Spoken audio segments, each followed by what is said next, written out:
Hi guys, so I thought I'd do a movie review. I haven't done one of these in a while, and to be honest, like in terms of new releases, there haven't really been that many that have sort of. I mean, I've done a couple of sort of written reviews for several films, but nothing particularly one worth doing a YouTube video on. You know, and I normally would if a film was, you know, if a film felt like it warranted, you know, a sort of 10-minute video, I would definitely do one. And there haven't really been many, none this year so far, apart from the one I'm about to talk about.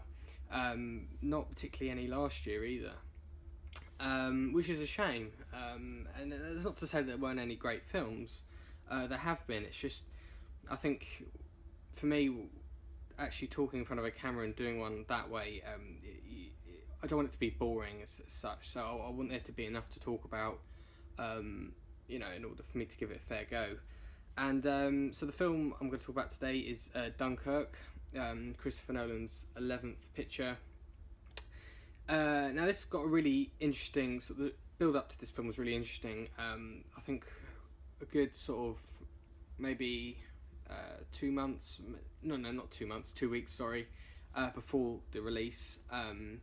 You began to get reviews coming out from critics, Rotten Tomatoes, just on websites and film reviewing websites where they all sort of put their reviews together, and you began to see a lot of 5-star reviews. And for me, a 5-star review for a Christopher Nolan film it's less significant than it should be.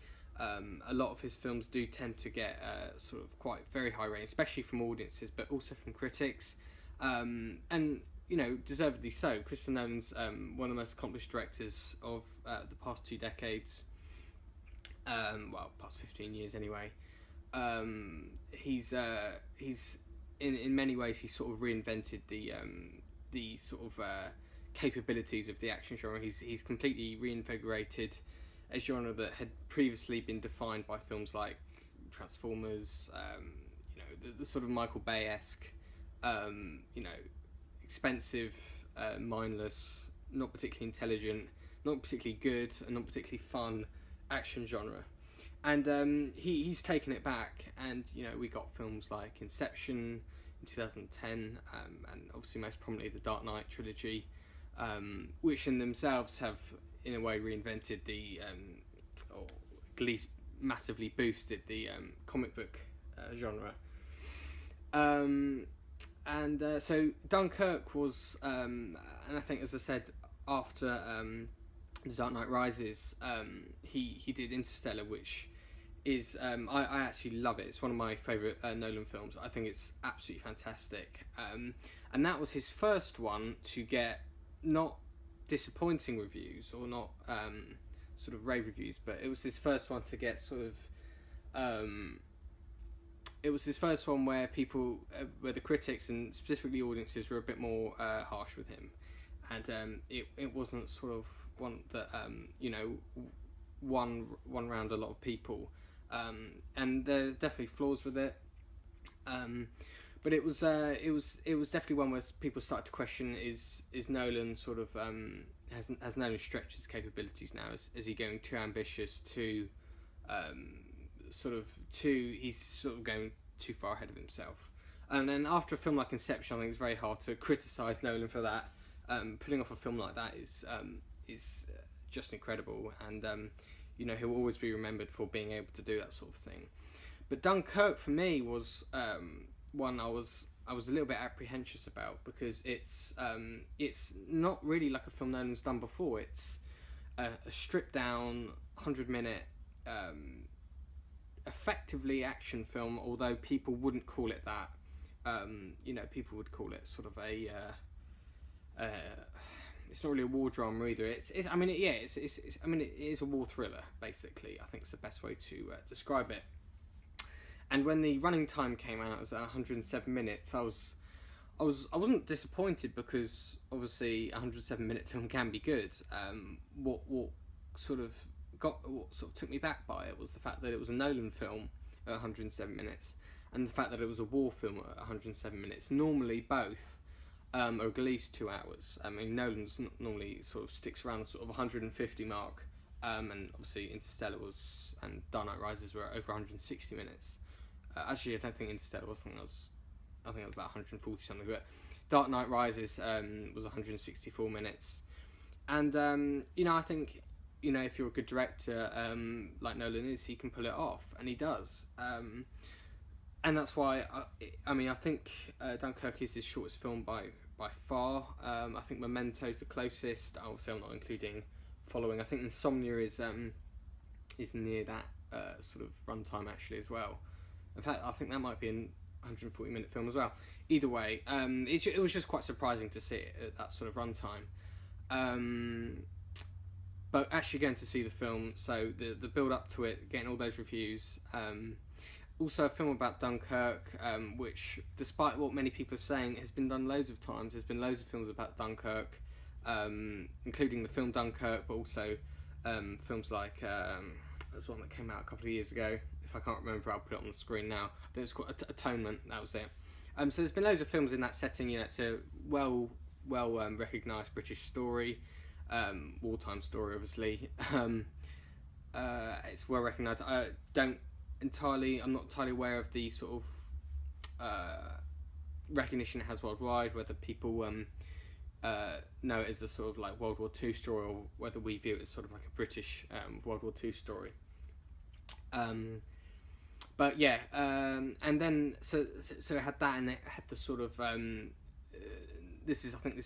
believe this is Nolan's first non-fictional film. I think I can't think of any now, but no, this is his first sort of based on a true story short film.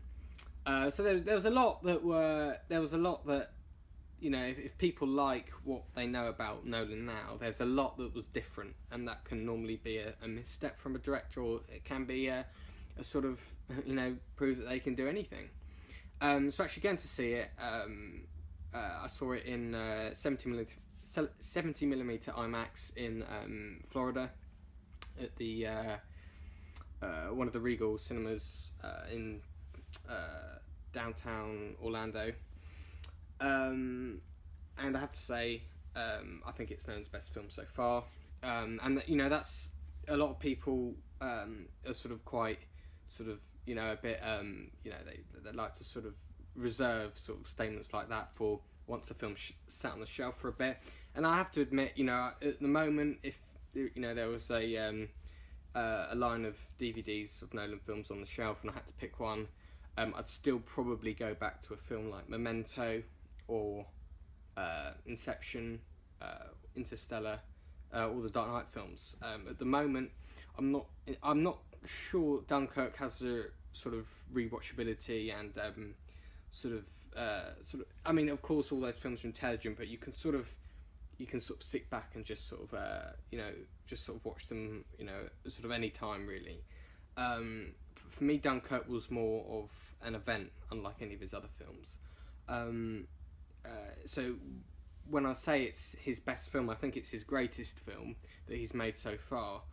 But I think I'll give it a couple more watches till I say it's my favourite. But in terms of like the sort of level that Christopher Nolan's reached now, I don't think he'll make a better film than Dunkirk. For me, Dunkirk is everything a war movie should be. And as a huge fan of that genre, from films like On the Western Front, All Quiet on the Western Front, so fairly early war films, all the way up to sort of like modern day, newish war films. Even sort of this year's Hacksaw Ridge I really enjoyed, and then obviously the greats like Apocalypse Now and The Thin Red Line, films like that. It's a genre that I just find I find a lot of depth to, which is strange because for a lot of people it's quite surface level stuff. It's just sort of like an account of war, but a good war film has a lot of different components in order to make it work. And Dunkirk is one of those great films, one of those great war films. It's just absolutely stunning. Obviously initially it's going to be treated as a blockbuster, but for me it will go down as alongside films like Saving Private Ryan and all that sort of stuff. Obviously it's different to those sort of films. But films like Full Metal Jacket, which a lot of people don't like,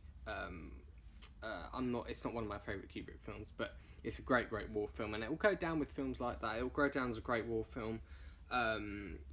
It's just absolutely fantastic, and seeing it in 70mm, being able to fully sort of absorb Nolan's, just absolute, complete,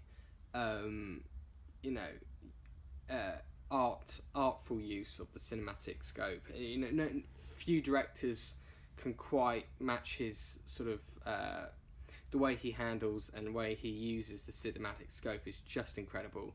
And as a big proponent of film, you can really tell that for him it's not just it's not just the sort of the technologies of film that he likes to exploit, especially the IMAX, which I think with this film he's completely brought to a whole new level, and I think it'll be a far more frequently used format. His DP, I think I watched an interview and they've found new ways to sort of make the IMAX cameras more portable. I mean, how they shot all of this film on like 65 and 70mm is just incredible. These sort of like real life cockpit situations, and it's just incredible how they managed to do it. But he's done what very few directors done. He's sort of like innovating as well as filming. So as I said, he's made these cameras more portable now, and just more nimble to use on set. So I think, as I said, I think IMAX will be films won't just be presented in IMAX. They'll be shot on IMAX more. And I think the genius of this film is that it's not just a film of sort of huge spectacle. It's a film with a lot of heart to it as well, and I don't mean that in a sort of cheesy way, because that really cannot work. Sometimes that really doesn't work in war films. There should be a sort of separation between the sort of family life, the family scenes, and then they suddenly go to war. There should be a huge separation of that, and some directors use that as a way of increasing the sympathy and sort of connection with the characters, and that's of course been a big controversy with this film. Many people have felt that with the lack of sort of character backstory and the lack of the very sort of, some have said, two-dimensional storytelling that Nolan's adopted for this. Many have said that that's made the characters unsympathetic, which is an argument I really struggle to understand, because these are 19-year-old, 20-year-old men, away from home, at war, with the German enemy closing in behind them, and how those characters in that situation aren't sympathetic. I'm not sure. I think should be a self-evident thing. I don't think you need to know their nickname or their favourite meal to suddenly be sympathetic with them. So for me, that's I've never found that argument particularly convincing. Although, having said that, there is no sort of backstory with these characters. In the beginning, you're just thrown in. There's a brilliant opening scene where the camera's just panning behind these characters. One of them's Fionn Whitehead, who's one of the sort of new stars that Nolan's brought in alongside Harry Styles. And I think they pick up this. You've got all these. I've only seen it once now, so my memory might be a bit shady. But they've got these sort of pamphlets. I think one of them just sort of flies into their reach, and he looks at it, and it says, I think it's something like "We are coming." I'll put it up on the screen now. But it's a brilliant image, and the fact that these are just sort of 20-year-old boys, walking through the streets of Dunkirk, not knowing how far the enemy is, where the enemy is, how many there are, how long they're going to be able to, how long it's going to take for them to cross the channel over to Britain. How that's not a situation that warrants sort of an emotional response or a sympathetic response is. I'm not entirely sure the argument of that, but obviously they've said very clearly that the lack of character depth, which isn't there, that for some people has been a barrier to their full enjoyment of the film. But for me, as I said, it was never an issue. But yeah, so Nolan he manages to sort of marry this real sort of grand spectacle with a deep sense of heart and humility. You know, these are real characters. You can feel that the acting is absolutely brilliant across the board. Even these newcomers, sort of Fionn, Whitehead and Harry Styles. You know, Nolan's Nolan's done what all great directors do, and he's found actors that, you know, normal casting agents wouldn't even suggest, and he's made it work. You know, the sort of, and you know, it's quite amazing how that's worked, because you've got these young actors, a part of this quite sort of veteran ensemble. You know, actors like Kenneth Branagh, you know, Tom Hardy, you know, even people like Mark Rylance. These are much more established actors, and to have them interweaved with people like Harry Styles, who, you know, not long ago people associated with, you know, One Direction, it's, for me, that was one of the big surprises of the film as well. I was never worried about Nolan's casting, because he's never disappointed with it before. There's always been shocks in its casting. You know, there's a huge outcry when Heath Ledger was cast for Joker. You know, there's a huge thing, and you know, it's the same with like directors like Quentin Tarantino. He's cast people that other directors wouldn't have even thought of for the role, and he's completely reinvented them. And you know, I hope that with these actors they've got future careers in film, because there wasn't really a weak link for me. And there's there's the story's told through in three ways. So you've got the Scenes at Sea with Mark Rylance and his two sons, I believe. One of them's definitely his son, and one of them's just sort of I think he's an ex Air Force pilot, I think, or ex Navy. And they're all on the boat. They're part of the rescue team to pick up the soldiers that are literally deserted on the shores of Dunkirk. So basically, yeah. So if you don't know the story, basically Allied troops, Belgium, France, Britain, you know, the Axis against the Nazi Germany. They're stranded all on the Dunkirk shores. They're pushed against the side of France, and you have the Nazis just coming closer and closer from the heart of Europe. Obviously, they're expanding their influence in France. So the story is about the evacuation of Dunkirk, and these all these soldiers that are just sort of sitting ducks essentially. On the beach. So you have the German army coming from behind, coming from the mainland, but you've also got the Luftwaffe beginning to surround them, so they're not safe from any direction basically.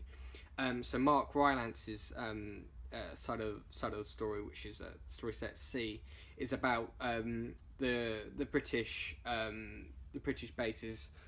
And you had all sorts of people. You had obviously members of the army, but you also had just normal people with a boat, you know, travelling across the sea to rescue, you know, take as many people as they can, because it's literally the smallest. I think other than Calais, it's literally the smallest distance between mainland Britain and France. You can, as I said, there's a line in the film. Kenneth Branagh says, you can almost see it. You can almost see home, and that's one of the sort of big central lines of the film.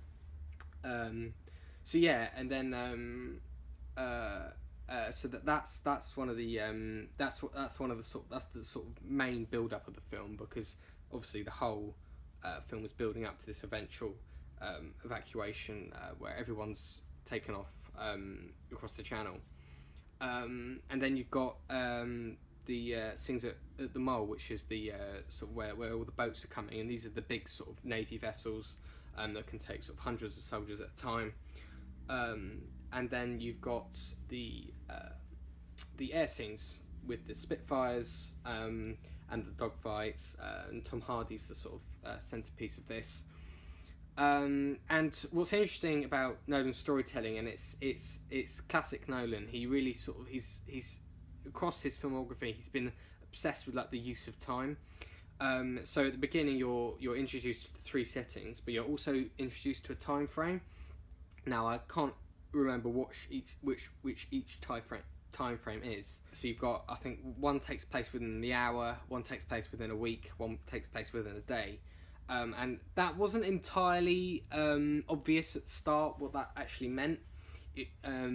Initially, I thought it was a day from the evacuation, a week from the evacuation, and an hour from the evacuation. That soon became clear with the hour. That soon became clear that wasn't true. So I wasn't really sure. So then I just found out that it was it's how long this particular scene and situation takes. So the mole scene takes place over 1 week basically. And what became confusing about what I thought it meant was that you'd begin to see certain scenes repeat. So obviously from a different perspective. So you'd see there's a scene where this Navy ship is blown up, and they're all on boats, to go back to the shore, and you see it from 2 different angles, and you think that character died, or that character didn't make it, or something like that. So it's a really brilliant way of telling the story, as long as you know what it means when you first go in, because it's not particularly clear. It's just an absolutely unique way of telling it. You really get this sense of isolation. When you're on the mole scenes, you're just on the mole scenes, and you can't see anything. You can't see the horizon.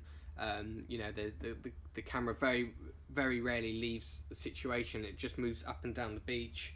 There's a scene where Fionn Whitehead and this other soldier use this injured soldier as a way of getting on the boats. They sort of haul him across the beach on this stretcher, and try and get on the boat themselves so they can go back. So the camera's very much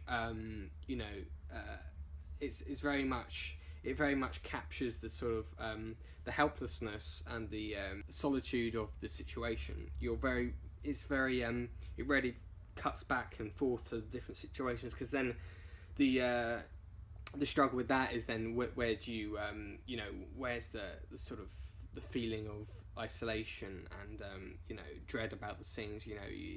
When you're in the air, you're just in the air, and you don't know if the plane's going to go down. You don't know if the Luftwaffe's going to take them out. It's a very much a real life sort of situation, and there's a lot of controversy about when people say that's a realistic scene, because unless you've been to war, you don't know what war's like. But I think Nolan, in the best way he could, he best captures the sort of the unpredictability about it, and when you're in this situation, you're with the characters, and there's no help, and it's just how they deal with a certain situation.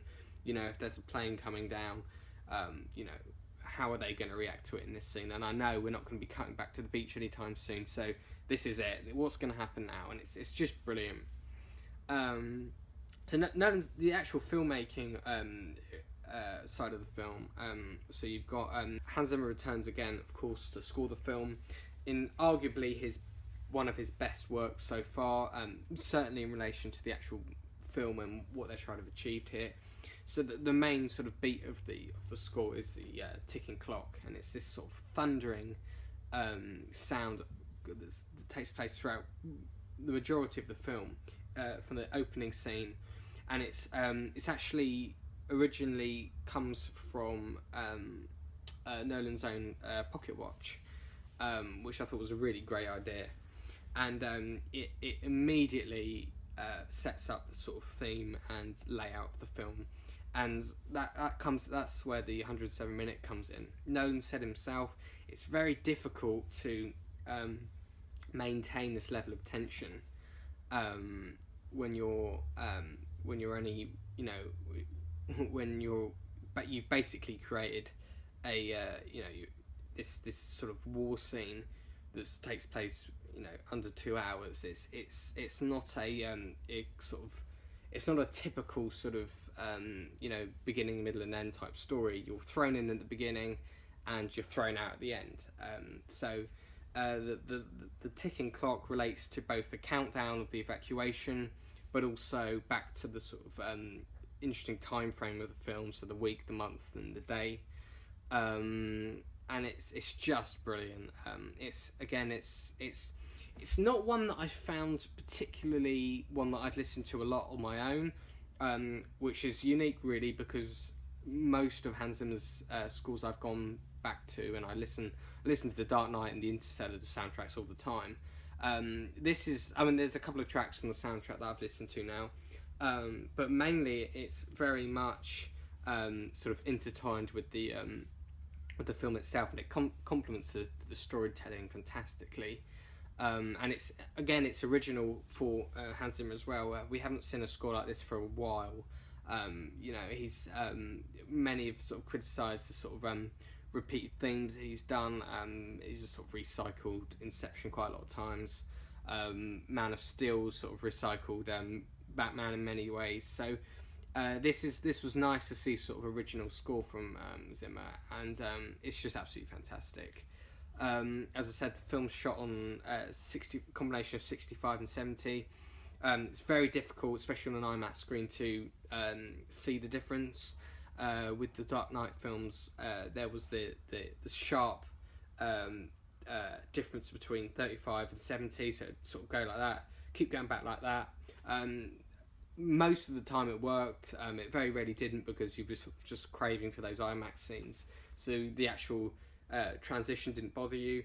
I know the new Transformers film, The Last Night, Michael Bay played around with the IMAX cameras for that, so you'd have these really unnatural cuts between 35 and 70, and from what I've heard, it didn't work at all, and it just sort of confused the audience more than sort of threw them into the sequences. But this is almost seamless. If you look, there's obviously there's not a big difference between 65 and 70, and it's just stunning film. It's just incredible to watch. I believe it's the first film to be shot almost entirely in IMAX. Obviously, films have been shot on 70 before. The actual IMAX cameras, as I've said, Nolan's repeatedly, increased their use, and he's really beginning to sort of push the boundaries of IMAX, and it's just an incredible experience. And then with that, you have these incredible sound design that goes with the IMAX scope. So you have I can't remember what the sound mixer is, what his name, I think it's Mark something, and it's just the most incredible sound design.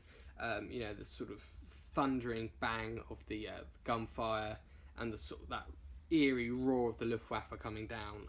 It's just amazing. It's goosebump material, honestly. The technicals of this film are, close to flawless, really. And then that's where I think my conclusion is that this is his best film so far.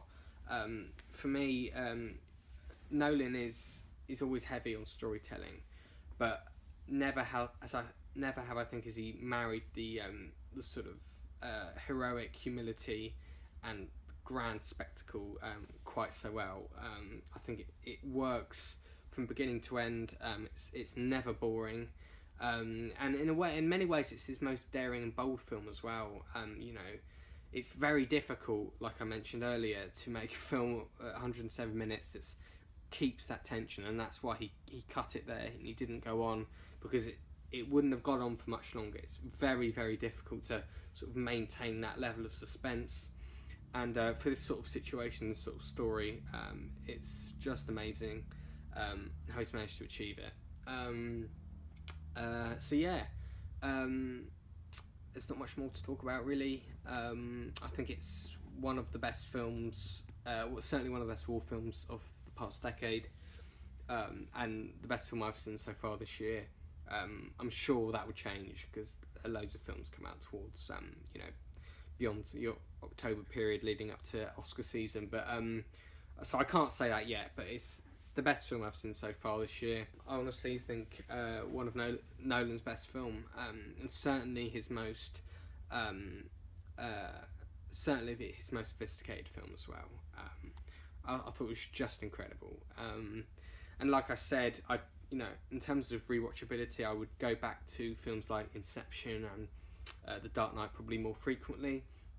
So I think it's definitely important to sort of let it sit on the shelf for a bit longer, watch it a couple more times, and then I'll sort of make my decision whether I think it's my favourite Nolan film. But at the moment, I can't think of a better film that he's done, and I thought it was absolutely incredible. Thanks for watching, guys. It's obviously I haven't spent time sort of editing and making sure every line's worth saying, so I've rambled a lot, but I just wanted to get it out like this because I wanted to just sort of explain my thoughts in the most sort of candid, spontaneous way, just so I could get everything out. Thanks for watching, guys, and I'll catch you later.